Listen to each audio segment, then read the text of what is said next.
All right, and of course, with the current economic status, looking for different ways to raise capital is going to be the way forward now, and VCs provide that kind of capital for entrepreneurs. Now, moving forward, the hospitality industry in Kenya should work in partnership with other sectors like the ICT to influence policy, create jobs, and not operate in a silo.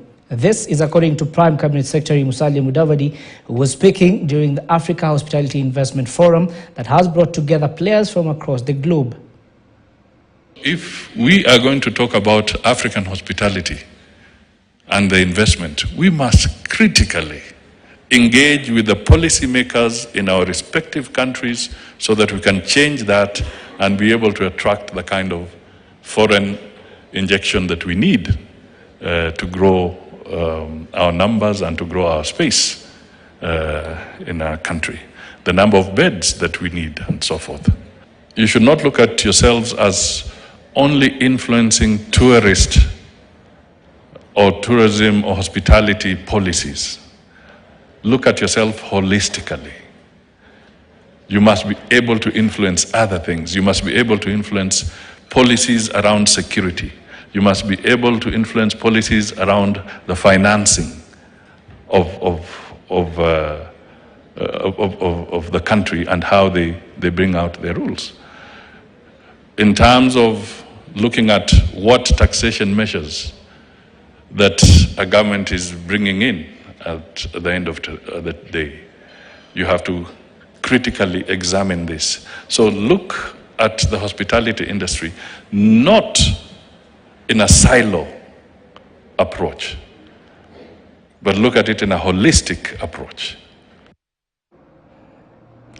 All right, still on matters hospitality, the Africa Hospitality Investment Forum is happening in Nairobi, where players in the travel sector, tourism and hospitality across Africa and beyond are meeting. Kelvin Nyakundi is attending the forum and now joins us. Good afternoon, Nyakundi. Good afternoon, Jimmy. Today we have been having a great conversation when it comes to the hospitality industry. And the forum here is the Africa Hospitality Investment Forum, bringing all the delegates from all over the globe, from over 40 countries, just coming here to discuss about the hospitality industry, which is recovering from the COVID-19 pandemic. And joining me is Mohamed Hersi. Thank you so much for joining us. Thank you.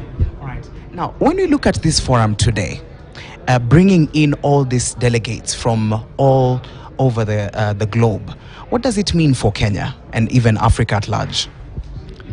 Firstly, this is what is normally referred to as MICE, which is meetings, incentive, conventional exhibitions. The Africa Hospitality Forum has been to Africa 3 times.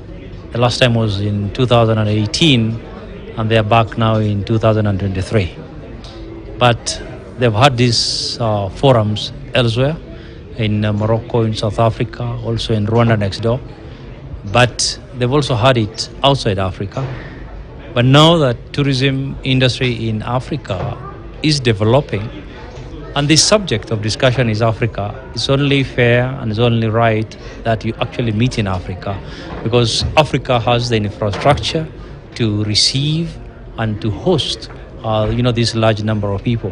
When you look at the delegates, they've come from all over the world.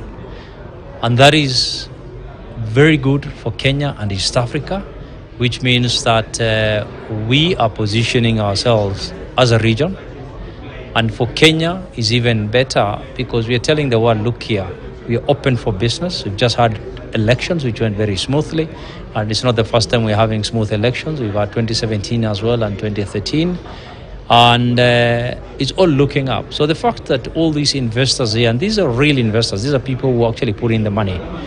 These are not just people who manage hotels or tour companies. They are here to look for opportunities.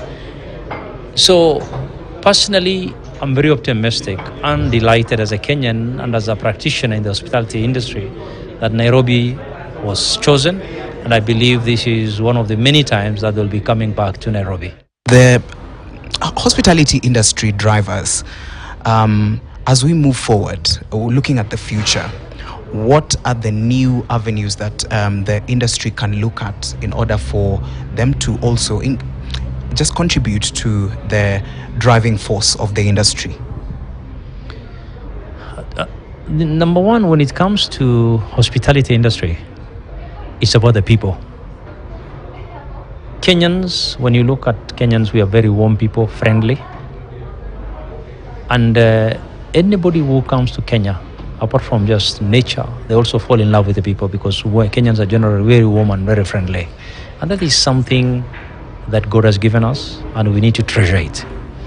We need to continue inculcating those values in our people, so that we remain welcoming. When a tourist comes to, or rather goes to a destination, it has been proven they also come back eventually as investors. When you go to a place and you like it, and you're an investor out there with money sitting in a bank, and you're looking for a place where you put that money, then you say, well, you know what, I went to Kenya and my experience was fantastic. Let me go and invest there. So sometimes when you are receiving that couple, or you're taking them on safari, you're actually dealing with a potential investor. And that's what we all need to know. The only thing we need to do is to conserve and protect the environment, avoid deforestation, make sure we protect our water towers, make sure we protect our cats. Lions today are endangered. Cheetahs numbers are reducing drastically. Even the grazers, from giraffes to zebras, are all getting quite endangered. So we need to deal with bushmeat, and one of the ways to deal with that is to get all these young men and women to get gainful employment in tourism industry, so that they can actually see the benefit of tourism. Then only then will they go out and deliberately choose to protect nature, because this is something we found here, and we need to leave it for our children's children. Yeah.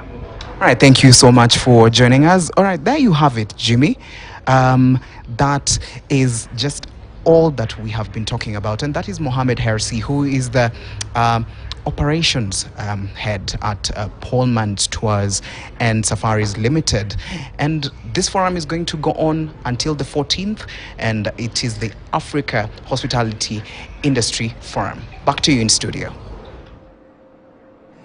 All right, thank you very much, Nyakundi, and of course we'll be looking forward to that conversation, and definitely tourism sector is one of those that paid the highest price in terms of looking back at the pandemic and post-election, and we hope that the sector will be able to recover. Now, as promised, we will be having that conversation around the budget. This is Budget Week in Kenya, and of course we expect the budget to be read on Thursday this week. There have been a number of issues that have popped up during this budget making process.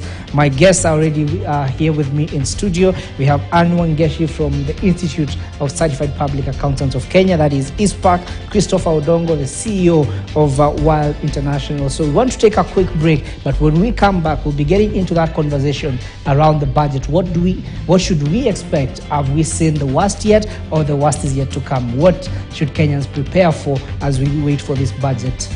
But for now, stay with us.